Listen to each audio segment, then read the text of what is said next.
Có những hình ảnh mà dù có đi đến tận cùng của thế giới, tôi cũng không bao giờ quên. Không phải là những cảnh đẹp tráng lệ, không phải là những ánh đèn thành phố xa hoa, mà là mái nhà lập tôn cũ kỹ ở quê ngoại, nơi mà mỗi lần nhắm mắt lại, tôi đều nhìn thấy trong mơ. Nhà ngoại tôi nằm lọt thỏm trong một xóm nhỏ ven sông ở miền Tây Nam Bộ. Lối vào là con đường đất đỏ ngoằn ngoèo, hai bên rợp bóng tre, tiếng chim kêu thánh thót từ những tán cây lúa nước xanh rì. Mỗi bước chân tôi bước vào đó, như bước vào một thế giới khác, một thế giới mà thời gian dường như không vội vã. Căn nhà lợp tôn đơn sơ, vách làm bằng lá dừa nước, ngăn bằng mấy bức liếp tre đan, thoáng đãng và mộc mạc như chính tấm lòng của ông bà tôi. Phía sau nhà là hai cái chuồng, một chuồng nuôi dê, một chuồng nuôi bò. Con dê cái trắng muốt có chấm đen nơi lưng, mỗi lần thấy tôi đến là kêu be be vang cả góc vườn. Cặp sừng nhỏ cong cong như hai dấu hỏi, lúc nào cũng ngếch lên trời như tò mò với thế giới ngoài kia. Con dê đực thì hơi hung, mỗi lần tôi tới gần là nó cào chân, thở phì phì, nhưng chưa bao giờ hút tôi, chắc vì cũng quen mặt cháu ngoại. Dưới nền chuồng là lớp rơm khô, sạch sẽ và mềm như nệm, được bà tôi thay đều mỗi sáng. Tiếng dê kêu lúc chiều tà hòa cùng tiếng gió xào xạc trong tán cau, gợi nên một âm thanh mà giờ tôi mới hiểu, đó là tiếng quê hương. Bên cạnh đó là chuồng bò. Ông ngoại tôi nuôi hai con, một con bò vàng, một con bò đỏ. Cả hai đều hiền lành, lười biếng một cách dễ thương, suốt ngày chỉ nhai cỏ rù rì. Tôi nhớ như in buổi sáng nào ông cũng lâm khom ra sau vườn cắt cỏ. Ông gầy, dáng người nhỏ thó, tóc bạc trắng như cước, mắt hơi mờ nhưng đôi tay vẫn chắc. Cái dáng ông khom lưng, tay cầm liềm, cắt từng nhúm cỏ non bỏ vào rổ, rồi lặng lẽ xách vào chuồng. Tôi chưa từng thấy điều gì bình yên đến vậy. Thân hình ông lọt thỏm dưới nắng mai, chỉ thấy cái nón lá cũ kỹ khẽ rung theo từng bước chân. Nhìn ông, tôi thương một nỗi thương âm ỉ, thương như thương một cội cây già trụ vững giữa giông gió cuộc đời. Có lần, tôi hỏi ông, sao ông không để con cắt cỏ cho bò? Ông chỉ cười, cái cười móm mém hiền hậu, đôi mắt nhăn lại đầy nếp nhăn, tụi nó quen tay ông rồi, mày cắt tụi nó không chịu ăn. Tôi biết ông nói vậy để không phiền cháu, nhưng thật ra là ông không nỡ buông tay khỏi những công việc tưởng như nhỏ nhặt đó. Đó không chỉ là việc nuôi bò, nuôi dê, mà là giữ lại một nhịp sống, một điều gì đó khiến ông vẫn còn gắn bó với mảnh đất này. Tôi còn nhớ rất rõ cái mùi cỏ tươi mỗi buổi sáng, mùi ngai ngái, thơm thơm, trộn lẫn với sương sớm và gió từ sông thổi lên. Tiếng lách cách của lưỡi liềm chạm vào cỏ, tiếng bò rống nhẹ khi thấy ông đi tới, và tiếng ông gọi nhỏ nhẹ nè, nè, ăn đi ngang, tất cả như một bản nhạc thôn quê dịu dàng mà mỗi nốt đều thấm đẫm ân tình. Mỗi khi ông bước vào chuồng, con bò vàng thường đưa đầu lại gần như muốn dụi vào người ông. Cái cách nó nhìn ông, đôi mắt to tròn, chậm rãi, an tĩnh, như một lời cảm ơn không nói thành lời. Ông xoa đầu nó, miệng lầm rầm như nói chuyện với bạn cũ, kể lể đôi ba câu chuyện về thời chiến tranh, thời nghèo khó, thời cả nhà ăn cơm với nước muối. Con bò không nói, nhưng dường như hiểu, nó nhai cỏ chậm rãi hơn, bình thản hơn, như đang lắng nghe. Tôi vẫn thường ngồi gần đó, trên cái ghế gỗ cũ mềm mà ông kê bên cửa chuồng, lặng lẽ quan sát. Ánh nắng buổi sáng len qua những kẽ lá chuối, chiếu vào làn khói mỏng từ bếp sau, nơi bà đang chuẩn bị bữa sáng.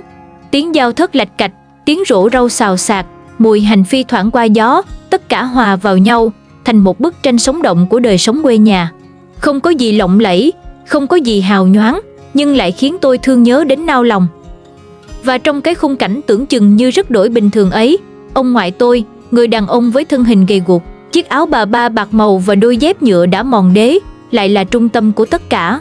Cái bóng ông lặng lẽ đi qua cuộc đời tôi, không ồn ào, không màu mè, nhưng mỗi lần nghĩ về quê, tôi lại thấy dáng ông hiện lên đầu tiên. Có lẽ vì ông là người cuối cùng còn giữ cho tôi một miền ký ức nguyên vẹn, nơi có chuồng dê, chuồng bò và một người ông lặng thầm cắt cỏ.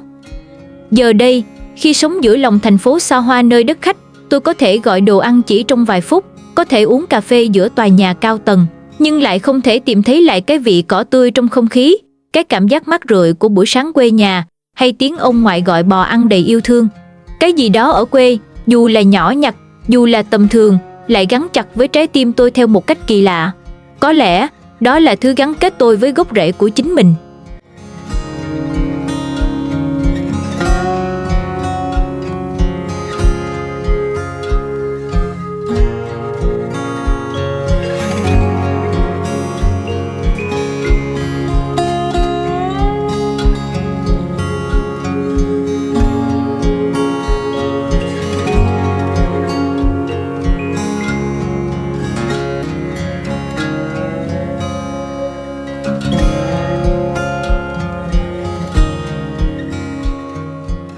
một buổi trưa hè năm ấy, tôi đứng nép sau cửa sổ nhà bếp, lặng lẽ nhìn ông ngoại tắm bò.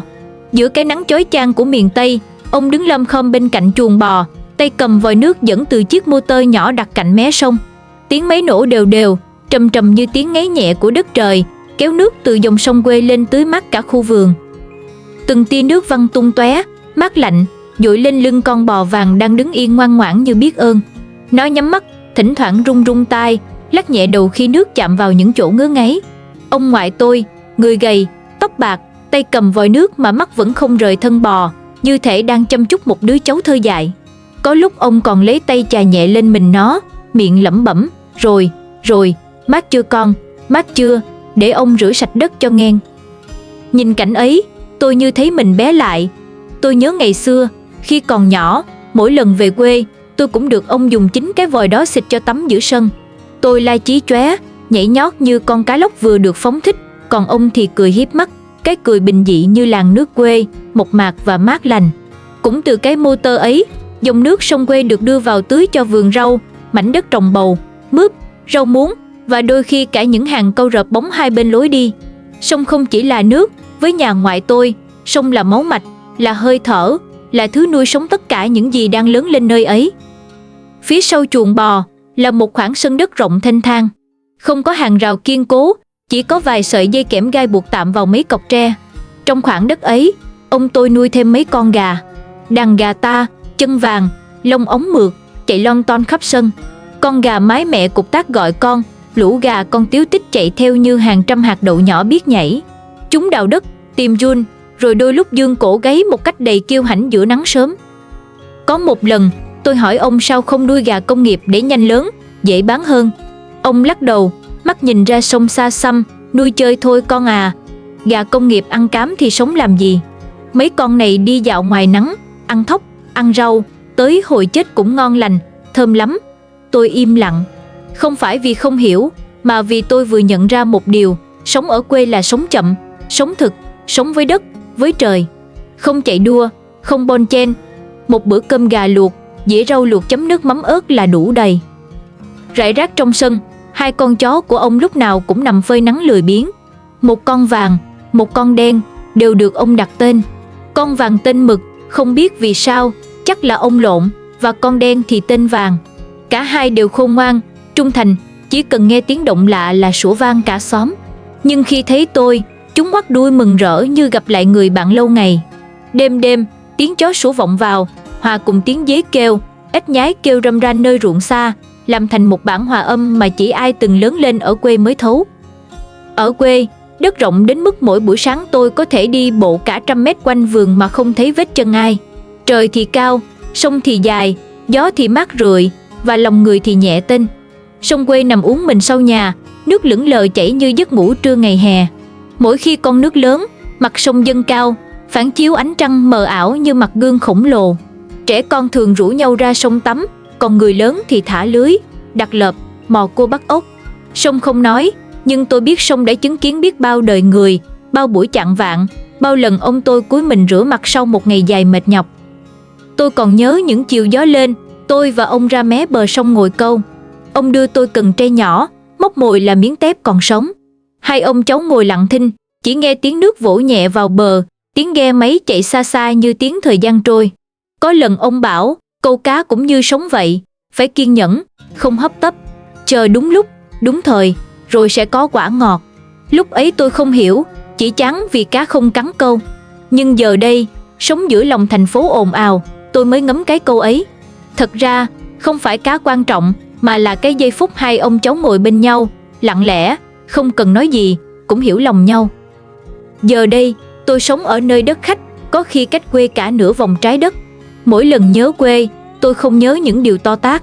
Tôi nhớ tiếng máy bơm xình xịch đưa nước sông lên, nhớ con bò liêm diêm khi được ông xịt nước tắm, nhớ đàn gà cục tác giữa sân, nhớ hai con chó lười biếng nằm phơi nắng.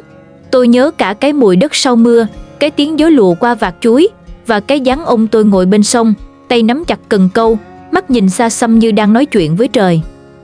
Không có nơi nào trên đời mang lại cho tôi cảm giác bình yên như vậy. Quê hương, trong tôi, không phải là khái niệm trừu tượng, mà là từng hơi thở, từng tiếng gọi, từng ánh mắt của người thân.